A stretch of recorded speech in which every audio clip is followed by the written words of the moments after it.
대한민국의 주장은 중국에 가지 않는다. 이제 기성용 선수가 과거에 했던 말을 이제 인용하면서 손흥민 선수가 지난 6월 그 A매치 기간에 사우디의 그 알 이티하드의 거액 제안설에 대해서 나도 프리미어리그에서 도전을 하겠다. 이런 얘기를 했었거든요. 하지만 이제 리버풀의 주장은 사우디에 갈 수 있는 것 같습니다. 지금 엄청난 세기의 빅딜 얘기가 리버풀 주장 조던 핸더슨을 중심으로 나오고 있는데요. 중국 슈퍼리그도 이미 뭐 몇 년 전에 유럽의 스타들을 좀 끌어모으는 엄청난 투자를 했던 바가 있지만 이번에 사우디의 행보가 심상치 않은 이유, 최근에 정말 대단한 선수들의 이동설이 나오고 있습니다. 부버지 김현민 기자와 함께 살펴보도록 할 텐데요. 분명히 중국 때랑은 느낌이 달라요. 물론 뭐 중국 때처럼 이제 조금 하향세를 타고 있는 베테랑들 영입도 있긴 하지만은 그것과 또 별개로 상당히 재능 있는 선수들, 현재 뭐 전성기를 구가하는 선수들 영입까지 같이 이루어지고 있거든요. 물론 중국 때도 오스카 같은 선수를 영입하긴 했죠. 예. 하지만은 오스카 정도 제외하고 나머지는 그래도 좀 선수 경력의 마지막을 이제 하러 가는 경우들이 많았는데, 아니면 이 정도의 스타급은 없었는데 지금은 뭐 여기 사진에 있는 밀린코비치, 사비치까지 이 선수는 진짜 프리미어리그의 명문 구단들과 항상 연결됐었잖아요. 예, 사실 뭐 이전에 중국에 갔던 젊은 선수도 있지만 말씀하신 대로 급이 조금 낮아서 네. 돈 보고 간 건데, 지금 말씀하신 밀린코비치, 사비치는 맨유에서도 좀 오랫동안 노리기도 했었고 지금 영의 맨유인으로 불렸죠. 그 지금도 사실 경기력이 좋은 선수인데 이 선수가 알힐랄로 갔다. 특히 뭐 알힐랄 같은 경우엔 이미 후백 네베스라는 또 여전히 전성기 선수를 데려왔음에도 또 이런 젊은 선수를 데려왔기 때문에 굉장히 강력해졌어요. 저는 아릴랄이 가장 영입을 잘하고 있는 게 아닌가, 어떤 의미에서. 예, 진짜 알짜배기로 데려가거든요. 지금 가장 어떻게 보면 폼이 절정에 있는 선수들을 데려간다라고 할 수 있겠는데요. 예, 어떻게 보면 이제 메시 선수한테 엄청난 돈을 쏟아 부으려다가 그게 안 되니까 방향을 선회한 게 아니냐. 그렇다면 이 밀린코비치, 사비치는 왜 알힐랄로 갔는가? 디 애슬레틱 그리고 영국 스카이 스포츠의 보도를 보니까 연봉이 1,700만 파운드다. 예. 280억 정도 되는데요. 이게 세리에 아예 나왔을 경우에는 상상할 수 없는 연봉 아닙니까? 네, 그러다 보니까 이제 그 밀린코비치, 사비치가 직접 로티토 구단주한테 요청을 했더라고요. 나 보내달라고. 이제 네. 야망을 떠나서 나는 이제 인생을 바꿀 돈을 택하겠다. 이것도 상당한 대단한 거예요. 왜냐면 밀린코비치, 사비치가 그동안 맨유의 러브콜을 그렇게 받고도 이적하지 않았던 게 본인이 이렇게 요청까지는 하진 않았었거든요. 그렇죠. 내가 가겠다 떼쓰고 이런 것도 아니고 네. 때가 되면 이종료 맞추면 가겠지 이런 생각이었는데, 이거는 내가 다시 오지 못할 기회다. 네, 안 그래도 현재 그 에이전트가 케즈만이에요. 예전에 이제 첼시에서도 뛰었고, 근데 이제 사우디 언론하고의 인터뷰에서 그런 얘기를 했었거든요. 물론 뭐 밀린코비치, 사비치는 유럽을 조금 더 선호하지만 미래에 어떤 일이 있을지 모른다. 그가 이적 가능성도 배제할 순 없다라고 얘기했었는데 예. 그게 설마 했던 일이 진짜로 벌어졌습니다. 예, 사실 뭐 케즈만도 이 밀린코비치, 사비치가 사우디에 가면 돈방 속에 앉게 돼요. 그렇죠. 예, 왜냐면은 에이전트 피가 나오니까요. 그리고 이적료와 또 이제 연봉에 따라서 수수료가 주어지는 거잖아요. 그렇죠. 뭐 수십억 뭐 최소한 확보하게 될 것 같은데요. 그렇다면 지금 사우디아라비아로 간 선수들의 상황은 어떤가? 완료된 선수를 기준으로 봤을 때 일단은 현재 시장 가치가 가장 높은 선수가 바로 그 밀린코비치, 사비치였어요. 예, 아무래도 뭐 세리에아 최고의 중앙 미드필더 중에 한 명이다 보니까 당연히 이제 이적 가치는 5천만 유로고, 그리고 실제 이적료도 거기에 준하는 4천만 유로가 나온 거고요. 그리고 이제 후백 네베스가 4천만 유로로 그 다음 2위였는데 역시 아리랄로 5,500만 유로로 갔고요. 그리고 이제 브로조비치도 물론 뭐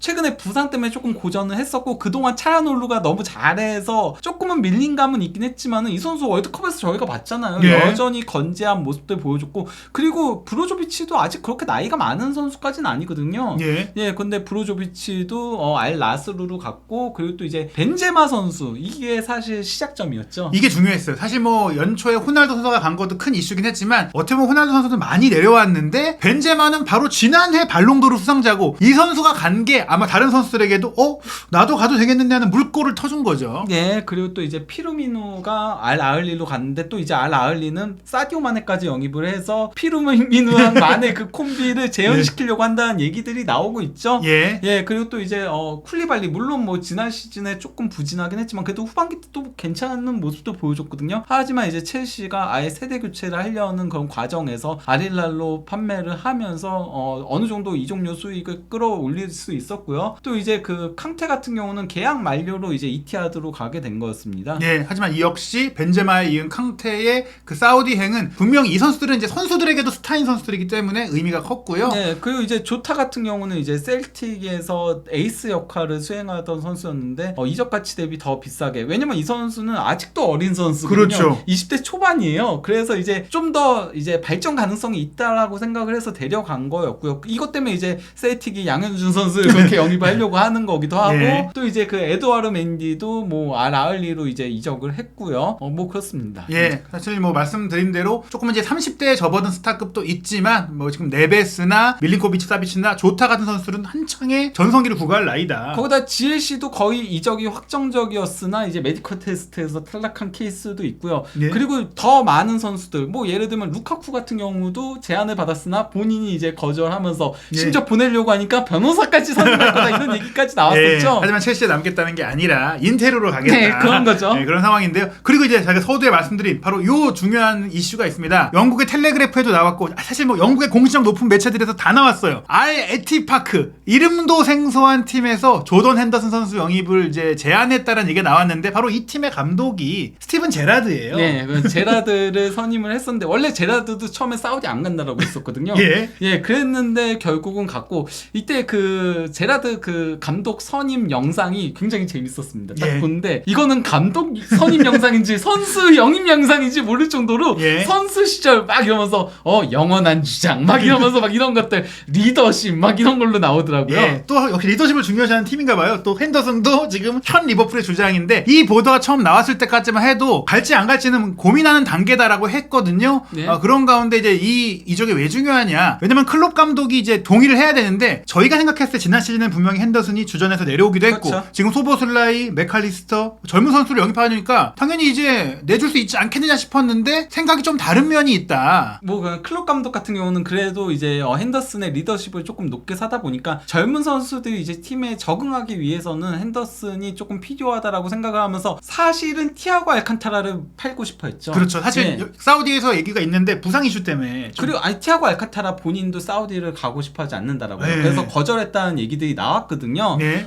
그런 가운데 이제 핸더슨이 러브콜을 받으니까 이제는 조금 고민이 되는 상황이 된 거죠. 예. 안 그래도 그 라비아를 영입을 하려고 하는데 라비아가 너무 이적료가 비싸거든요. 그렇죠. 예, 그런데 이제 핸더슨에게 이적료를 어느 정도 거액의 이적료가 나온다면은 그거를 라비아 영입에 쓸 수 있다는 얘기들까지 현재는 조금 나오고 있긴 해요. 예, 다만 그런 이적료가 높아지면 핸더슨이 받을 수 있는 연봉은 낮아질 수가 있으니까 이런 부분에 있어서 좀 협상이 필요한 것 같고 일단은 클롭 감독은 빨리 정리하고 싶어 한다. 그리고 애초에 핸더슨 같은 경우에는 내년 여름에 있는 유로 2024 본선에 참가하고 싶은 의지가 있다 보니까 그러려면 또 유럽에서 뛰어야 되니까 사우디행을 꺼려 했었는데 예. 상황이 바뀌고 있다. 예. 바로 데일리메일의 크리스 휠러 기자, 데일리메일에서는 공신력이 있는 취재하는 기자인데 48시간 내로 결정을 할 것이다라고 하면서 초기에는 부정적이었으나 제라드의 경우처럼 설득 당했다 이런 얘기가 나왔어요. 네. 그래서 제라드는 누가 설득한 걸까요? 그렇죠. 예, 뭐. 어쨌건 뭐 제라드가 적극적으로 설득을 했다라고 하죠. 둘이 워낙 긴밀한 관계를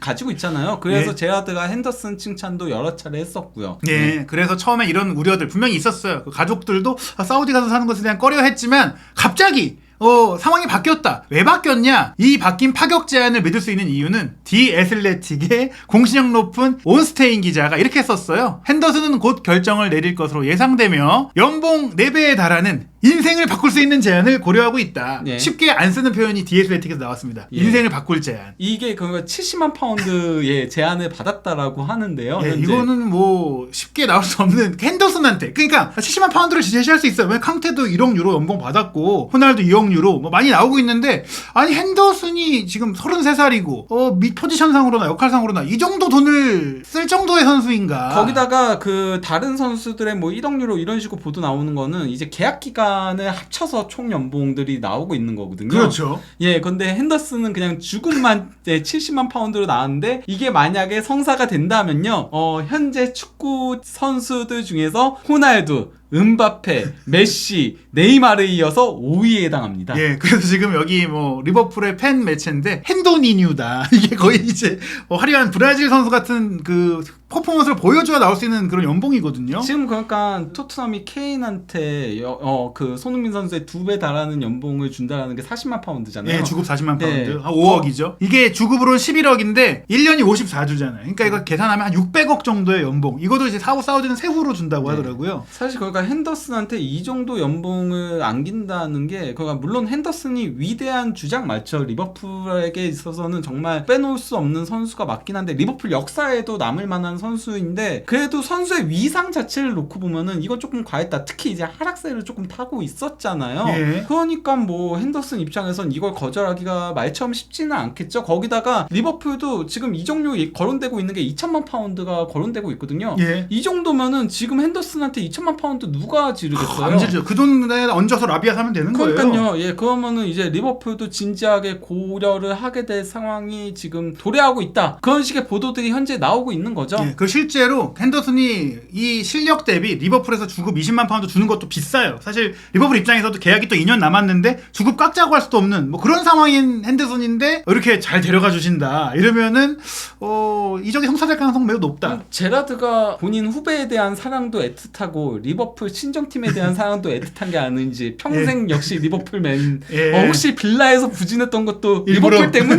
그래서 어떻게 보면 이제 잘 여기서 사우디에서 만들어서 또 리버풀 감독으로 되고 싶은 의지가 아마 제라드 감독이 있을 것 같고 코치로 핸더슨 데려가는 게 아닌가 싶은 느낌이 들 정도로 이해되기 어려운 조건이라서 이거는 핸더슨이 가족이 뭐라고 하든 가족도 가십시다 이렇게 할 것 같아요. 뭐 그만큼 좋은 집에 뭐 좋은 환경이 이제 앞을 기다리겠죠. 예, 그런 가운데 또 프리미어리그 스타를 노리는 사우디 팀이 있다고 합니다. 바로 쏠쏠하게 영입 잘하고 있는 알힐랄이 여전히 전성기인 공격수 미트로비치 영입을 이제 제안을 했다를 영국의 스카이 스포츠가 이제 보도했는데요. 2,550만 파운드 이적료. 사실은 조금 이제 플럼 입장에서는 흔들리지 않을 금액인데 미트로비치는 가고 싶다. 이렇게 얘기를 했고 실제로 이제 밀린코비치 사비치도 설득을 하고 있다. 이런 얘기가 나와요. 예, 뭐 같은 세르비아 대표팀에서 뛰고 하다 보니까 지금 뭐 유혹을 하고 있다라고 얘기가 나온 건데요. 플럼에서 미트로비치 이적 제안을 거절했다라고 뒤에 애슬레틱의 보도가 나온 거죠. 예, 사실 본인은 여전히 가고 싶어 하는데 이 이적료가 사실 플럼이 투자한 정도의 금액밖에 안 되고 플럼이 미트로비치를 내보냈을 때 대안을 영입하기에 충분한 금액이 아니에요. 지금 안 그래도 공격수들 영입이 쉽지가 않잖아요. 예. 그러다 보니까 플럼은 미트로비치를 잡고 싶은 마음이 크겠죠. 예, 그래서 거절했지만 아마 여기에 2배 이상의 이적료를 제시해야 고민할까 말까지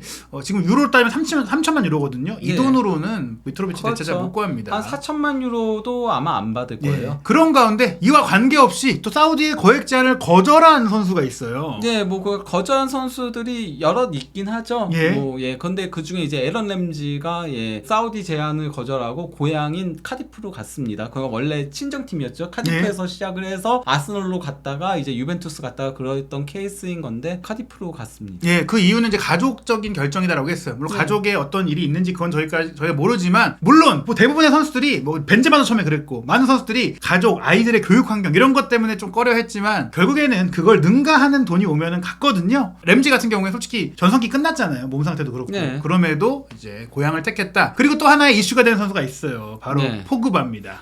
포그바한테 이제 알 이티하드가 3년에 1억 5천만 유로를 제안을 했는데요. 예. 근데 이제 포그바가 거절을 했다라고 얘기들이 나오고 있죠. 예. 다만 유벤투스는 팔고 싶어 한다. 예, 그 유벤투스는 1,000만 유로라도 팔려고 한다라고 해요. 왜냐면은 이게 그러니까 포그바가 1,000만 유로 가치를 하지 않아서 그런 것보다도 일단 부상 후 지난 시즌 못 나온 것도 있죠. 연봉을 너무 많이 받으니까. 그렇죠. 예, 그 연봉 때문에 연봉을 더 내려고 사실 그러니까 선수의 그런 그 데리고 있을 때 가장 크게 부담되는 부분이 연봉 부분이거든요. 그래서 예. 아스널이 이번 여름에 지를 수 있는 것도 연봉이 상당히 많이 줄어들었기 때문이다. 그러니까 아스날이 지난 시즌도 브라이튼에 이어서 두 번째로 어렵고 그 전 시즌은 가장 어린 팀이었잖아요. 그러면 자연스럽게 연봉이 내려가거든요. 그것 때문에 이적료 지출을 많이 할 수 있게 됐다라고 한 거거든요. 예. 유벤투스가 이제 챔피언스리그도 못 나가고 지금 징계도 받았고 여러 가지로 힘든 상태에서 포그바가 물론 실력을 발휘해주면 좋겠지만 또 다음 시즌 이번 시즌에 잘할지 안 할지도 모르면 차라리 사우디에서 거액 오퍼가 오면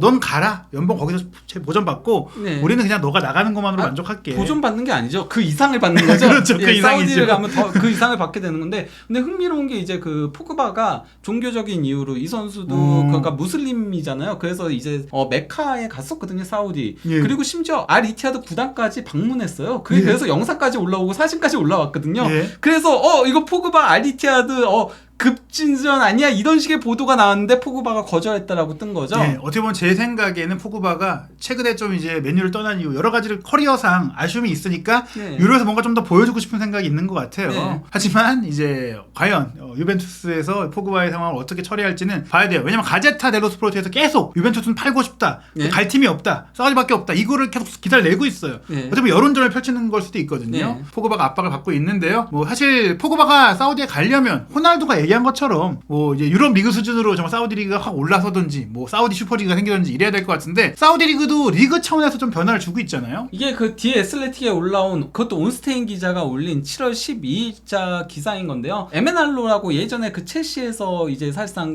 디렉터 역할을 수행했었던 그리고 또 이제 모나코에서 최근까지도 뭐 이제 단장직을 수행했었던 그 에메날로가 사우디 프로리그 예. 전체 그 리그 차원에서의 풋볼 디렉터로 선임이 된 거예요. 예, 여기에 대해서 이제 온스테인 기자가 뭐라고 했냐면요. 유명 선수와 감독을 영입하기 위해 대대적인 노력을 기울이는 가운데 이번 그 에메날로 인사는 경기장 안 엘리트 인재만이 아닌 경기장 밖 인재도 확보하려는 사우디 프로리그의 야망을 보여주는 사례라고 한 겁니다. 결국엔 뭐 이제 경기나 리그 운영이나 이런 다양한 그 분야의 사람들까지 모아서 우리가 단지 중국 슈퍼리그 때처럼 선수에게만 돈 쓰는 게 아니라 리그를 수준 높게 만들겠다. 실제 뭐 감독도 물론 뭐 제라드 같은 경우는 성공을 했지만 제라드는 솔직히 말하면 스타 감독이라고 보기는 감독은 좀 애매하고요. 예. 무리뉴랑 알레그리한테도 거액의 연봉을 제시를 했거든요. 그렇죠. 근데 그 감독들이 현재 뭐 무리뉴는 아예 거절을 했고 알레그리도 뭐 유벤투스 쪽에서 보내고 싶어 한다 뭐 그렇죠. 그런 얘기도 예. 나오긴 해요. 그렇죠. 근데 알레그리가 거절을 하고 있다. 왜냐면 예. 알레그리도 천문학적인 연봉을 그렇죠. 유벤투스에서 받고 있거든요. 유벤투스 예. 같이 보내고 싶을 거예요. 포그바랑 같이 나가라. 예, 아무튼 뭐 그런 얘기들이 나오고 있는데 그러면서 이제 에메날로의 이력들을 얘기하면서 그러면서 이제 첼시에서 성공을 거뒀었다. 그러니까 첼시 아카데미를 조금 개편한 부분들도 있고 또 이제 아자르, 더브라이너, 살라, 캉테 같은 선수들을 영입했고 모나코에서도 좋은 모습을 보여주면서 컨설팅 분야에서의 활발한 활동을 이어나가고 있는데 해당 분야 최고로 인정받는 인물 중 한 명으로 사우디 리그가 세계 최대 디비전, 세계 최대 리그에서 볼 수 있는 원칙을 적용하는 데 도움을 줄 것이라고 기대를 하고 있다라고 해요. 그러면서 이전에 함께 일했던 사람들의 전문성, 경험, 인맥 활용을 통해서 더 이제 다른 사람들을 추가해서 조직을 강화해 나갈 걸로 예상을 하는 데다가 예. 여기에 더해 젊은 사우디 청년들이 본인의 이제 팀에 합류함으로 인해서 업계에 대해서도 배우고 경력을 향상시킬 수 있는 기회를 제공함으로써 장기적인 미래까지 내다보고 있다라고 해요. 이건 그러니까 단순히 한 1, 2년, 3, 4년 프로젝트가 아니라 거의 10년 가까이 보는 결국에는 사우디가 2030년 월드컵도 개최하려고 하고 네옴시티를 출범시켰을 때 이 사우디 프로축구 리그를 유럽 5대 리그급으로 키우겠다라는 의지를 보여준 거네요. 거기에 더해서 이제 카타르 월드컵의 성공 때문에 사실 카타르 월드컵 열기 이전에 비판들도 그쵸. 많고 이랬잖아요. 인부들 사망하는 인권 그런 문제도 있었죠. 그런 문제도 굉장히 많고 했는데 결과적으로 월드컵이 성공하면서 그게 다 희석됐다는 얘기들이 많거든요. 카타르 이미지가 좋아졌어요. 예, 그러면서 이거를 이제 그 스포츠워싱이라고 부르고 예. 있는데 사우디가 바로 이 스포츠워싱을 하려고 한다. 예. 카타르의 성공 사례를 보면서 그런 얘기들이 나오고 있는 거거든요. 그래서 이제 그 국부펀드가 사우디 리그의 4개 팀을 운영을 하려고 하고 있고 이런 얘기들이 계속 나오고 있어요. 그러면서 사우디가 실제 뭐 골프도 PGA 투어도 인수를 했고 또 이제 복싱 단체도 인수를 하고 있고 그리고 또 이제 메이저 리그 막 이런 데들도 인수하려고 한다라고 해요. NBA 이런 팀들도. 예, 결국엔 사우디가 스포츠의 메카가 될 수 있는 상태에서 이 투자도 체계적으로 이루어지고 있다. 그리고 지금 나오고 있는 선수 영입, 이게 선수가 뭐 핸더슨 같은 상징적인 존재도 있고 뭐 밀린코비치 사비치 같은 젊은 선수도 있고 정말 폭넓은 영입이 이루어지고 있는데요. 그러다 보니까 뭐 역시 손흥민 선수가 연결됐던 바가 있는데 앞으로 손흥민 선수도 은퇴 직전에는 또 사우디의 러브콜을 다시 한번 받을 수 있지 않을까 생각이 드네요. 앞으로 또 이번 여름 이적 시장 어떤 선수, 어떤 감독, 어떤 인물들이 사우디로 가게 될지 한준 TV에서 새로운 소식 확인하시기 바랍니다.